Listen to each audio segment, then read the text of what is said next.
इस कहानी को जरा ध्यान से सुनिएगा, क्योंकि यह कहानी आपके जीवन भर काम आएगी।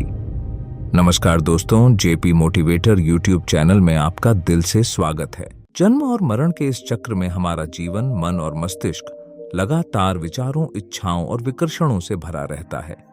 यदि हम शांति और संतोष की खोज में हैं, तो हमें अपने मन को शून्य करना सीखना होगा।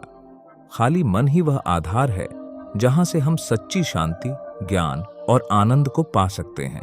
मन में संकल्पों, इच्छाओं और भय के अतिरेक से केवल तनाव और अशांति ही उत्पन्न होती है। परंतु जब हम अपने भीतर की ओर ध्यान करते हैं, विचारों को जाने देते हैं और खालीपन को अपनाते हैं, तो हमें वास्तविक शांति का अनुभव होता है। आइए इस कथा के माध्यम से जानें कि कैसे बुद्ध ने अपने शिष्यों को मन की शून्यता का महत्व सिखाया। प्राचीन भारत के एक शांत गांव में एक बुद्धिमान संत रहते थे, जिन्हें लोग सम्मानपूर्वक बुद्ध के नाम से पुकारते थे।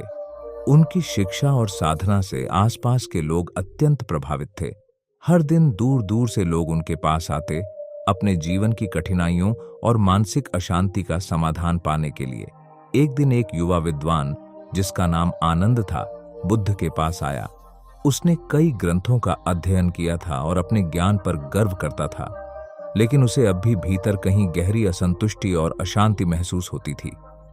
उसके पास प्रश्नों की लंबी सूची थी, जिन्हें वह बुद्ध के सामने रखना चाहता था।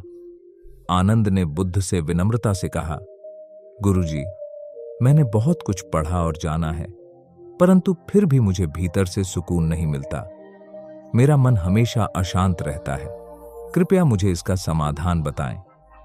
बुद्ध ने मुस्कुराते हुए आनंद से कहा, मैं तुम्हारे प्रश्नों का उत्तर देने के बजाय तुम्हें एक अनुभव कराना चाहता हूं। क्या तुम मेरे साथ एक यात्रा पर चलोगे? आनंद ने सहर्ष स्वीकृति दी और वे दोनों पास के एक निर्जन जंगल की ओर चल पड़े। थोड़ी दूर चलने के बाद वे एक सुंदर झील के पास पहुंचे। झील का पानी बिल्कुल शांत था, जैसे किसी ने उसमें हलचल का कोई संकेत भी न छोड़ा हो। बुद्ध ने आनंद से कहा, इस झील की ओर ध्यान से देखो। इसका पानी कितना शांत और स्वच्छ है। इसमें आकाश और आसपास के पेड़ों का प्रतिबिंब स्पष्ट दिखता है। इसी तरह जब हमारा मन शांत होता है, तो उसमें सच्चाई और ज्ञान का प्रकाश प्रतिबिंबित होता है। आनंद को बुद्ध की बात समझ में आई, लेकिन उसने पूछा, गुरुजी, परंतु मैं अपने विचारों को कैसे शांत कर सकता हूं?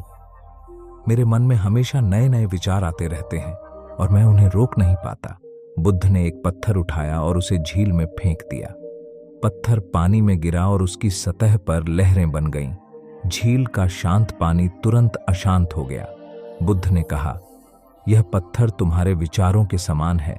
जैसे ही तुम विचारों को अपने मन में आने देते हो, वैसे ही तुम्हारा मन भी अशांत हो जाता है। यदि तुम चाहते हो कि तुम्हारा मन इस झील की तरह शांत रहे, तो तुम्हें इन विचारों को अपने मन से जाने देना होगा, जैसे यह पत्थर धीरे धीरे झील की तलहटी में समा गया है। आनंद ने गहरी सांस ली और ध्यानपूर्वक सुना। उसने महसूस किया कि वह अक्सर अपने विचारों से चिपक जाता है और उन्हें जाने नहीं देता। वह बार बार उन्हीं विचारों पर मंथन करता रहता है, जिससे उसकी चिंता और असंतोष बढ़ता जाता है। बुद्ध ने आनंद से कहा, हमारा मन अतीत की चिंताओं और भविष्य की आशंकाओं से भरा रहता है। हम कभी इस क्षण में नहीं जी पाते। यदि तुम अपने मन को शून्य करना चाहते हो, तो तुम्हें वर्तमान क्षण में जीना सीखना होगा। जब तुम वर्तमान में होते हो, तब तुम्हारे मन में कोई विचार या चिंता नहीं होती।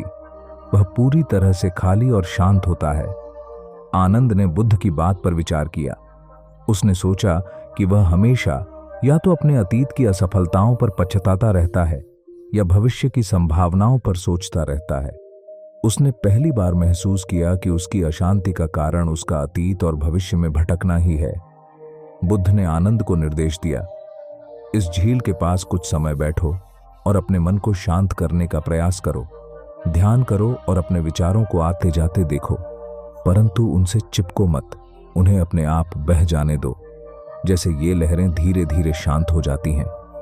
आनंद ने बुद्ध की बात मानी और ध्यान में बैठ गया। प्रारंभ में उसके मन में विचारों का अतिरेक था। एक विचार आया, फिर दूसरा, और उसके बाद तीसरा। लेकिन धीरे धीरे उसने अपने विचारों को अपने आप बहने दिया। उसने उन्हें रोकने का प्रयास नहीं किया और न ही उनसे जुड़ने की कोशिश की। धीरे धीरे उसका मन शांत होने लगा, जैसे झील की लहरें शांत हो जाती हैं। आनंद को पहली बार ऐसा लगा कि उसका मन खाली हो रहा है। उसे भीतर से एक असीम शांति और संतोष का अनुभव हुआ। कुछ समय बाद आनंद ने अपनी आंखें खोलीं और बुद्ध की ओर देखा। उसके चेहरे पर एक नई चमक थी, जैसे उसने कुछ अद्वितीय पा लिया हो। बुद्ध ने मुस्कुराते हुए कहा, देखो, जब तुमने अपने विचारों को पकड़ना बंद कर दिया और उन्हें जाने दिया, तो तुम्हारा मन स्वाभाविक रूप से शांत और शून्य हो गया। यही मन की शून्यता है। जब तुम अपने भीतर के विकारों को छोड़ते हो, तो तुम सच्ची शांति और ज्ञान का अनुभव करते हो। आनंद ने विनम्रता से कहा, गुरुजी, आज आपने मुझे जो अनुभव कराया वह मेरी पढ़ी गई सभी पुस्तकों से अधिक मूल्यवान है। मैंने महसूस किया कि ज्ञान का वास्तविक स्रोत हमारे भीतर है, बस हमें उसे ढूंढना होता है। बुद्ध ने कहा, याद रखो, जीवन में शांति पाने के लिए हमें अपने मन को खाली करना ही होगा। जब तक हमारा मन विचारों और विकारों से भरा है, तब तक हम सच्चे आनंद और संतोष का अनुभव नहीं कर सकते। शून्य मन ही वह आधार है जिसमें आत्मज्ञान और शांति का साक्षात्कार होता है। यह कहानी हमें यह सिखाती है कि हमारा मन यदि शांत और खाली है, तो हम जीवन में किसी भी कठिनाई का सामना कर सकते हैं। विचारों और विकारों से भरे मन में केवल अशांति और तनाव होता है, लेकिन जब हम उन्हें छोड़ना सीखते हैं, तब हमारा मन स्थिर और शांत हो जाता है। बुद्ध के इस ज्ञान से हमें प्रेरणा मिलती है कि शांति का स्रोत हमारे भीतर है और उसे पाने के लिए हमें केवल अपने मन को शून्य करना है। इस कथा का संदेश है कि जीवन की हर कठिनाई और मानसिक अशांति का हल हमारे अपने मन की शांति में छिपा है। जब हम अपने विचारों को छोड़ना सीखते हैं और शांति का अनुभव करते हैं, तभी हम सच्चे ज्ञान और आनंद को प्राप्त कर सकते हैं। जीवन में हर कोई कठिनाइयों का सामना करता है। ये चुनौतियां हमें मजबूती देती हैं, मगर अक्सर इनमें उलझकर हम निराशा महसूस करने लगते हैं। ऐसी स्थिति में किसी का मार्गदर्शन मिल जाए तो मन को शांति और राह को सरलता मिलती है।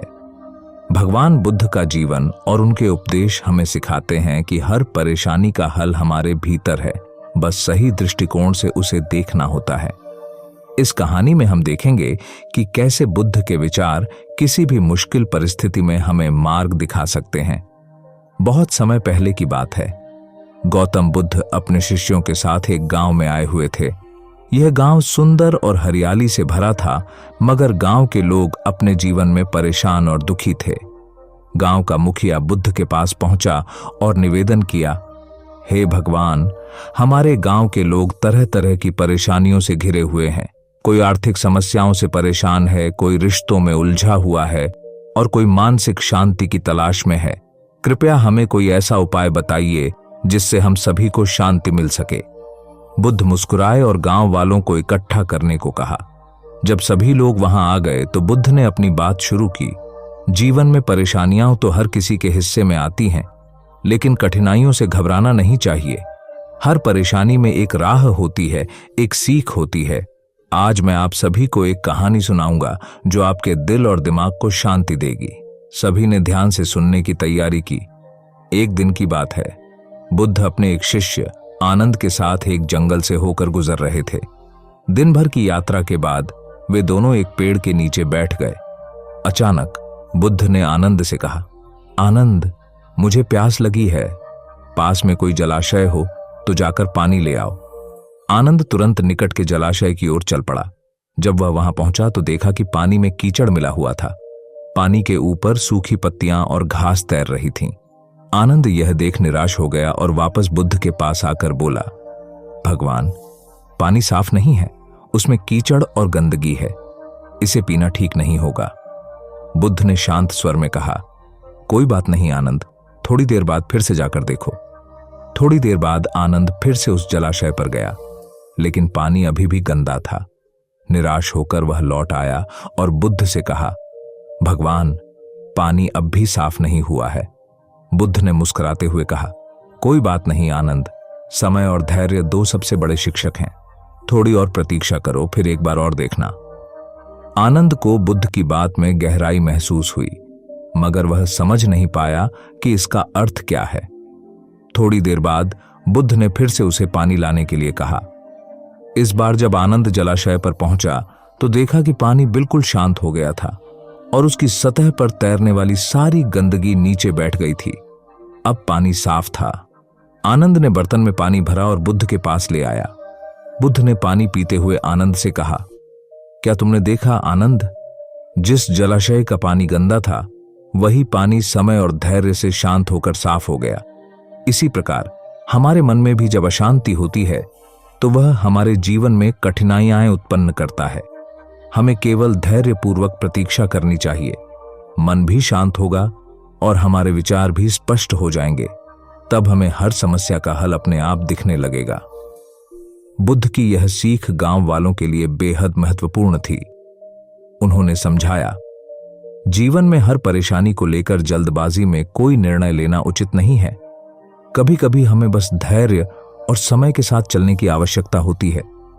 जैसे जलाशय का कीचड़ नीचे बैठ गया और पानी साफ हो गया, वैसे ही हमारे जीवन की परेशानियां भी धीरे धीरे दूर होती जाती हैं।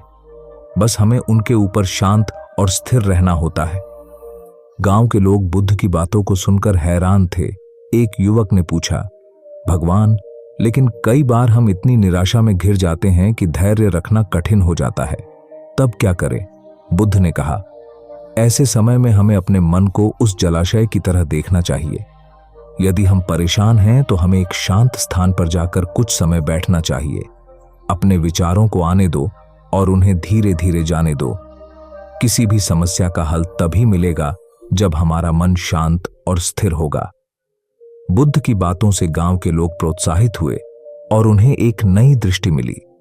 अब वे अपनी समस्याओं को एक नए दृष्टिकोण से देखने लगे। कोई भी परेशानी आए, वे घबराने के बजाय धैर्य और शांति से उसका हल खोजने लगे। बुद्ध के इस उपदेश के बाद गांव का माहौल बदल गया। लोग अब छोटी छोटी बातों पर झगड़ने की बजाय समझदारी से हर समस्या का सामना करने लगे। बुद्ध का यह छोटा सा मार्गदर्शन उनके जीवन में बड़ा बदलाव लाया। बुद्ध ने अंत में कहा, याद रखो, हर परेशानी में एक राह होती है। कठिनाई चाहे कैसी भी हो, अगर हम शांत मन से सोचें तो उसका हल अपने आप हमारे सामने आ जाता है। हमें अपने भीतर की उस शांति को ढूंढना चाहिए जो किसी भी हलचल के बाद भी स्थिर रहती है। वही शांति हमारे जीवन की सबसे बड़ी राह दिखाने वाली होती है। गांव के लोगों ने बुद्ध के इस संदेश को अपने जीवन का हिस्सा बना लिया।